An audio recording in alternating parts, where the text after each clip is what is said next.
Boa tarde a todos, bem-vindos ao novo podcast do Instituto Mais Liberdade, chamado Clássicos da Liberdade. Este será um podcast em que vamos debater com algumas personalidades liberais, ou não só, alguns dos pensadores e das obras e das ideias fundamentais do liberalismo. O meu nome é Pedro Almeida Jorge, sou o coordenador da Biblioteca do Instituto e hoje tenho comigo o Carlos Guimarães Pinto, que é doutorado em Economia. É uma das personalidades, talvez diria eu, até a personalidade mais reconhecida do liberalismo hoje em dia em Portugal.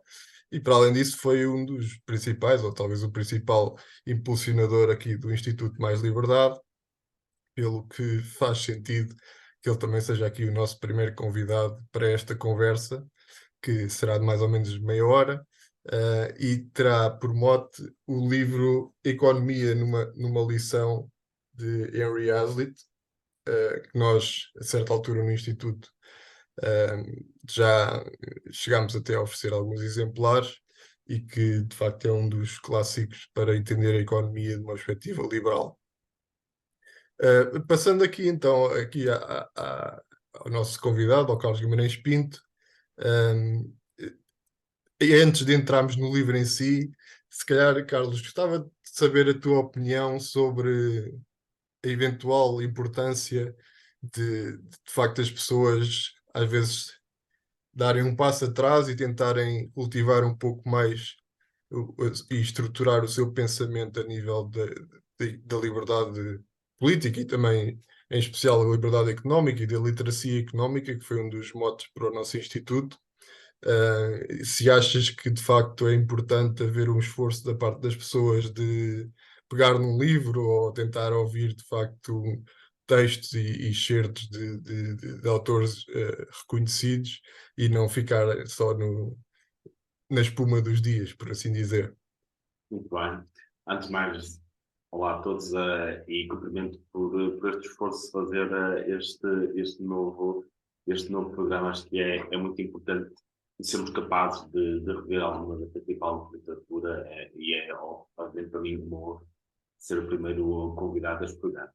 É, eu acho que é importantíssimo alguém que se identifica, que se considera liberal, a desenvolver um pensamento estruturado em torno do liberalismo. Isso é importante por vários motivos. Primeiro, porque enriquece intelectualmente desenvolver conhecimento sobre qualquer área independentemente da área que seja.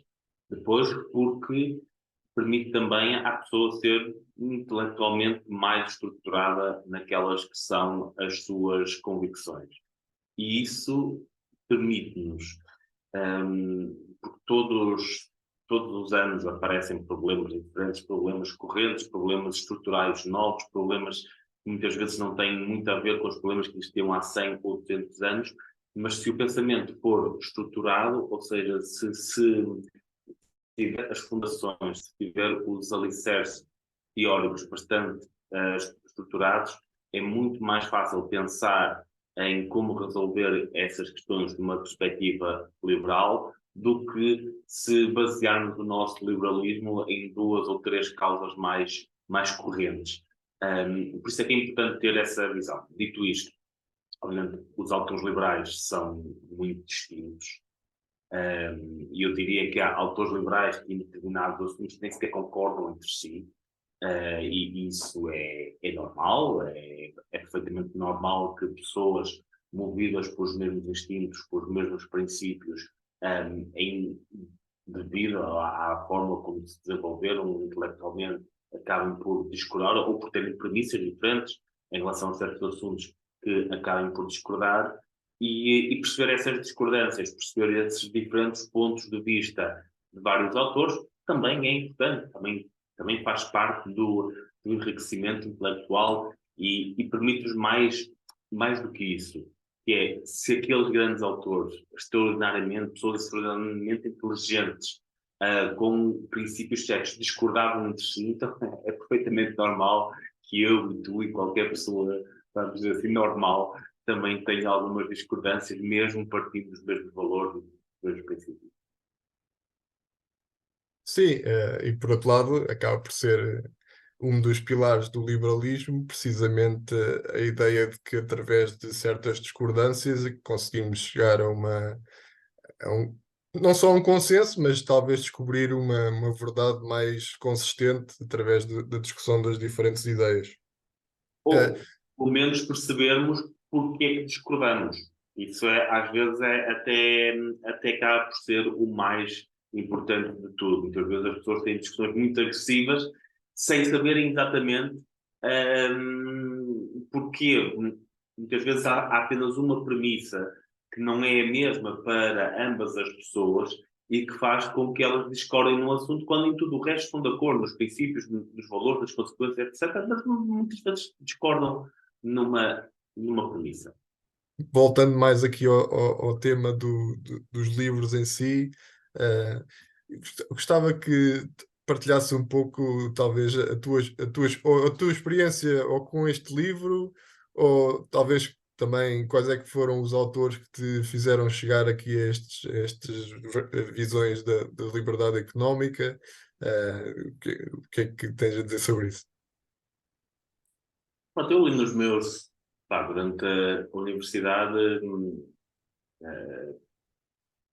quando comecei por sentir mais de economia, e se calhar até um bocadinho antes me senti um liberal, né, na vertente mais cultural e na vertente mais política. O curso de economia também me ajudou a formar-me enquanto liberal, enquanto pessoa que vê na economia de mercado uma forma de progresso das sociedades. Na altura também comecei a ler um pouco de Friedman, ver alguns vídeos e por aí fora. Termos juntado na altura a um blog também de inspiração liberal ajudou, e nós íamos partilhando algumas leituras uns com os outros. Acho que até a certa altura chegamos a ter um Excel em que cada um colocava os livros que mais nos inspiravam, para que nos inspirassem uns aos outros a ler.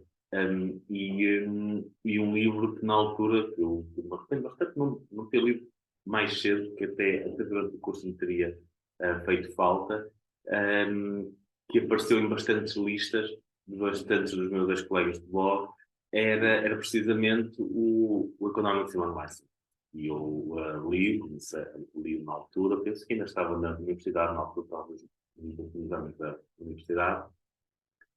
E de facto, acho que é um livro que toda a gente deve ler, seja esteja a estudar economia ou não se interesse todo por esses temas, porque apesar de se chamar Economia de uma única lição, e no fundo é uma única lição, o livro tenta desfazer um conjunto de mitos que voltam permanentemente. Estamos a falar de um livro que foi escrito, agora não me quero enganar, mas Nos penso anos que 40. a primeira vez foi ele em 46, exatamente, estava aqui só a confirmar, que foi escrito nos anos 40, mas que é bastante atual.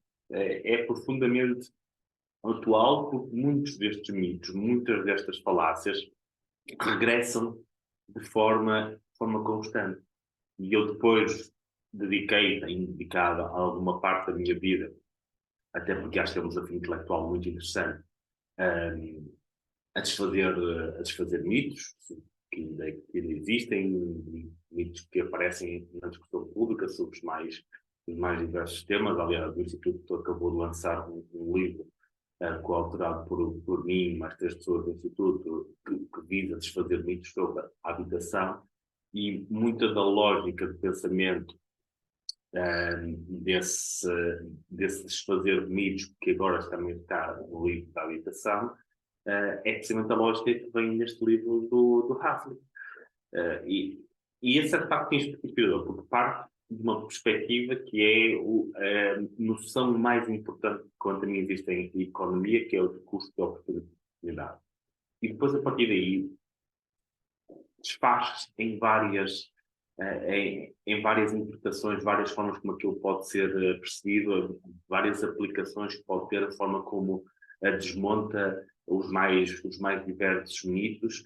E acho que, por um lado, é um livro muito fácil de ler, Alguns exemplos, pronto, já estão datados, também é um livro que já tem quase 80 anos, mas muitos dos exemplos mantêm-se ou então aplicam-se na perfeição a casos, a, a novos casos que vão aparecendo, como no caso da questão da habitação. E é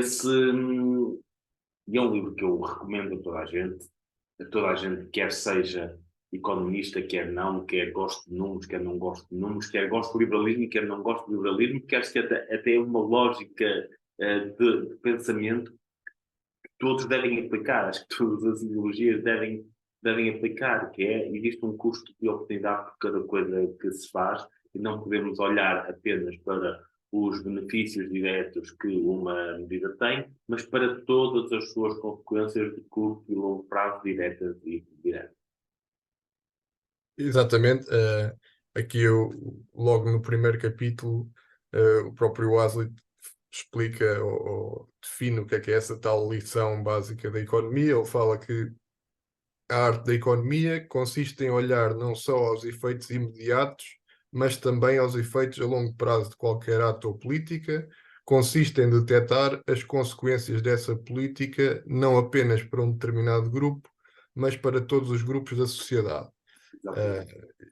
E de facto, depois, eu acho que de facto existem alguns temas que se calhar estão mais datados, existem outros temas da atualidade que na altura não se colocavam tanto, mas na minha opinião, uma das vertentes mais proveitosas deste livro e de outros escritos desta altura é o tema da inflação, porque de facto nós temos uma geração ou duas que nunca viveu com inflação relevante e hoje em dia voltam as mesmas intuições e os mesmos erros que geralmente aparecem durante períodos de inflação e em que esta sabedoria mais antiga de quem de facto estava a passar por períodos de inflação pode, para- pode ajudar a evitar muitos erros. E acho que só por esse aspecto já é um livro relevante. O que é que parece aqui esta questão da inflação hoje em dia e dos problemas e as mistificações que vai gerar? Sim, eu imaginei que para ti a parte monetária acabasse por ser mais importante ali do livro. Eu confesso que acho que em termos de aplicação à atualidade não seja necessariamente a mais, mas é relevante, até porque por não termos tido inflação, por termos uma geração que já não se lembra, ou já não se lembrava daquilo que era ter de inflação, e outra que, tendo passado por ela, se calhar até já se esqueceu daquilo que eram os impactos da inflação, relembrar isso é muito importante. É muito importante porque eu lembro-me que há cerca de 3 anos escrevi um artigo na altura sobre a inflação nos preços da habitação. E que ligava exatamente ao que é que estava a levar àquilo, que estava a levar em todos os países, que era precisamente o aumento da massa monetária, pá, sem qualquer, nem nos tempos da hiperinflação dos anos 70, tínhamos aquele aumento significativo. Mas um aumento brutal da massa monetária que fez com que houvesse uma inflação nos preços dos ativos, incluindo os preços da habitação. E na altura pouca gente ligou. Aliás, eu diria que tem muitas das pessoas que hoje em dia se indignam com os preços da habitação, o ponto a que chegou o preço da habitação, etc, etc. Nunca estiveram lá e se calhar até apoiaram a política monetária que levou a que os preços da habitação estivessem esse nível. Na altura não lembro de mais ninguém escrever sobre isso. Estamos em 2020 e eu já escrevi tarde, não? Bastante tarde, já bastante depois de tudo isto começar. Escrevi na altura da segunda ronda de injeção monetária, que foi durante o Covid. Mas quase ninguém falou isso, porque a certa altura até havia uma teoria de que se podia injetar dinheiro à vontade na economia que já não causava inflação, já era uma coisa que já não é impossível. As leis da procura e da oferta, no caso da moeda, já se tinham deixado de aplicar. E a verdade é que estavam-se a aplicar na questão dos ativos, né? Onde podia não ter chegado ainda aos preços no consumidor, mas tudo que era ativos, incluindo a habitação, estava a crescer bastante. E por isso, pá, acho que é, obviamente, sempre importante relembrar, infelizmente mesmo para as pessoas que não se lembravam, tiveram o respectivo choque. E o respectivo choque que nós tivemos no ano passado e este ano, em termos de inflação, veio com todas as consequências que a inflação tem. A primeira consequência é a desvalorização dos salários, devemos estar há perto de um ano, há mais de um ano, discutir dentro do partido a questão, quando se começava a ver que a inflação iria subir, vamos ter aqui uma questão que é, vai haver uma grande desvalorização dos salários. Como o PIB basicamente corresponde, em termos de rendimentos, àquilo que o Estado recebe, mais aquilo que é pago ao fator capital, mais aos salários, o PIB vai subir, portanto, nós vamos ter um aumento dos lucros, que é o que acontece quando nós temos uma inflação inesperada. Como os salários são mais rígidos, normalmente os lucros aumentam numa primeira fase e depois diminuem numa segunda fase, quando os preços, quando as margens têm que ser ajustadas e os salários também. E falam, isto vai acontecer assim na altura. Foi assim com todos os surtos inflacionários antes inesperados, que é, no primeiro momento vai haver um aumento de lucros, isto vai ser um problema, incluindo político, como viemos a ver, né? A questão dos lucros extraordinários dominou a discussão durante muitos meses. É uma questão basicamente matemática. Se o PIB cresce, mas os salários não crescem tanto como o PIB ou como a inflação, algo tem que subir, e são as receitas do Estado, como subiram, e os lucros. E foi basicamente isso que aconteceu. Agora estamos a entrar na segunda fase, enquanto a mim vai ser exatamente o aumento dos salários acima da inflação para compensar o que não aumentaram antes, uma redução dos lucros, e veremos o que é que acontece às receitas do Estado, essas aumentam sempre quando não se mal. Sim, quando eu referi o tema da inflação, também, de facto, existe uma vertente e uma importância daqui do livro a explicar também o que é que leva à inflação, mas referia-me especificamente depois a todas as ideias que se geram e todos os bodes expiatórios e as mistificações da questão da especulação, dos lucros extraordinários, de tudo isso e de tentativa de controle dos preços, portanto, todas essas isso já tem milhares de anos, já no Império Romano havia leis de pena de morte para quem subisse os preços portanto, obviamente dá sempre errado, porque o problema da inflação é algo que não tem a ver, não. As pessoas não se lembraram todas de ser gananciosas agora de um momento para o outro. É esse pensamento mágico, não é? Que acha que até há 2 anos toda a gente era muito boazinha, ninguém queria fazer lucro, ninguém queria fazer nada, e de repente reuniram-se todos e lembraram, e se nós começássemos a aumentar os preços? E essa ideia, esse pensamento mágico, de certa forma até um bocadinho manicaísta, de que isto é tudo orquestrado por um grupo de pessoas que decidiram aumentar preços de nada, faz muito pouco sentido. A natureza humana, com todas as suas coisas boas e más, está sempre lá. O que muda são os incentivos.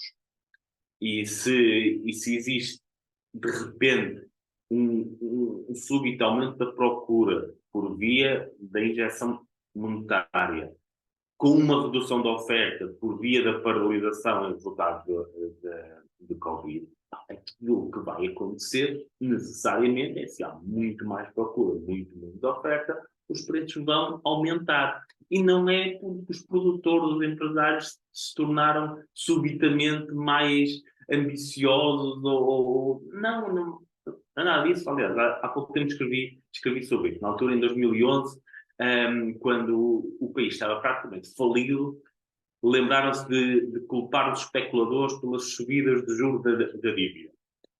Obviamente o país está falido, não tinha nada a ver com isso. A culpa era dos especuladores que um dia acordaram e lembraram, olha, vamos rebentar com a dívida de Portugal. Este país está brutalmente endividado, com déficits enormes, mas foram os especuladores que fizeram isso. E agora a mesma coisa. Agora andou-se a fazer uma injeção monetária enorme, durante tantos anos, não se construíram casas, e de quem é a culpa dos preços terem subido? Dos especuladores, que não sei exatamente, devem ter ressuscitado os tempos da Troika, porque na altura, quando se fizeram as contas em horas, os especuladores desapareceram. Se calhar deixaram de ser ambiciosos, deixaram de ser especuladores, e foram lá para um sítio qualquer, estiveram escondidos até agora, e agora que não se construíram casas, e isso fez uma injeção monetária brutal durante muitos anos, lá apareceram outra vez, mas o preço dos casas não tem nada a ver com isso. Foram os especuladores que vieram lá das suas sepulturas, voltaram e atacaram. É um bocado absurdo. A natureza humana, com tudo aquilo que tem de bom e de mau, está sempre lá. E vai sempre responder a incentivos. Agora a questão é dos incentivos que temos para ajudar. De facto, ainda aqui falando de outros papões, sem ser os especuladores, eu acho que também este livro é interessante também. Tu já viveste em muitos países, gostava também de ter aqui só a tua opinião sobre isto, mas parece-me que este livro também pode ser interessante para quem eventualmente tenha uma ideia dos Estados Unidos como sendo assim uma espécie de capitalismo selvagem e assim, obviamente tem um sistema diferente do europeu e a Europa tem mais proteções sociais, por assim dizer, mas é interessante. Ou seja, todos os exemplos do Henry Hazlitt são com a realidade americana e com a história americana, e portanto acaba por ser interessante. Às vezes nós temos a ideia dos Estados Unidos de serem um país super livre mercado, de facto, se calhar a seguir ao Ronald Reagan voltou a ser mais, e especialmente com a influência do Milton Friedman também, mas é interessante reparar a quantidade de intervencionismo, mesmo num país como os Estados Unidos, a partir do século XX, voltou a ter. Sim, sim. Mas eu acho que este exemplo se aplica-se muito bem a muitos outros países, porque são exemplos que se repetem por vários países. Portanto, o facto de se aplicar, obviamente, aquilo era aquilo que lhe estava mais perto, que era nos Estados Unidos, mas há aqui exemplos que se aplicam a qualquer um. O primeiro capítulo é aquela velha falácia da janela partida, já foi discutido muitas vezes, e que depois de explicar parece bastante óbvio, mas repetimos aquilo vez após vez, repetimos aquilo na altura da TAP, por exemplo, que se falava, diz que se não tivessem partido a janela, não se tinha gasto dinheiro para pôr a janela, e o produtor da janela não teria gasto dinheiro não sei onde, e estimulou-se a economia por se ter partido aquela janela. E depois aplica-se o mesmo raciocínio à TAP. Se não tivessem injetado aqueles 3.200 milhões de euros na TAP, não se teriam feito não sei quantas exportações, não se teria produzido isto e aquilo, não seria feito, e essas pessoas não teriam comprado não sei onde e perderam não sei quantos milhares de empregos. Esquece. E se esses 3.200 milhões de euros tivessem sido investidos no outro lado qualquer? Também não se teriam criado empregos, não se teriam feito exportações, não se teria estimulado a economia por essa forma. Claro, pô, qualquer coisa. Olha, se nos tivessem dado a mim, eu garanto que pegava nesses 3.200 milhões de euros e comprava uma série de coisas, tudo em Portugal, para estimular a procura e empregos e criar imensos empregos. Olha, se calhar é melhor investir do que na TAP, que apesar de tudo ainda compra bastante coisa do estrangeiro. Portanto, acho que muitas vezes independentemente de onde vêm os exemplos, aplicam-se na perfeição a temas atuais e noutras geografias também. Isso mesmo. Pois, acho que aqui como mote, se calhar até para o final aqui do nosso episódio, deste primeiro episódio, de facto ainda bem que falaste da questão da janela partida, e de facto o próprio Henry Hazlitt no início do livro fala aqui do Frederic Bastiat, que foi no século XIX, talvez o Henry Hazlitt do século XIX, por assim dizer. Portanto, aqui se calhar uma pergunta para o final é se não está na altura de termos aqui um Henry Hazlitt do século XXI e fazer um livro da economia numa lição para o século XXI.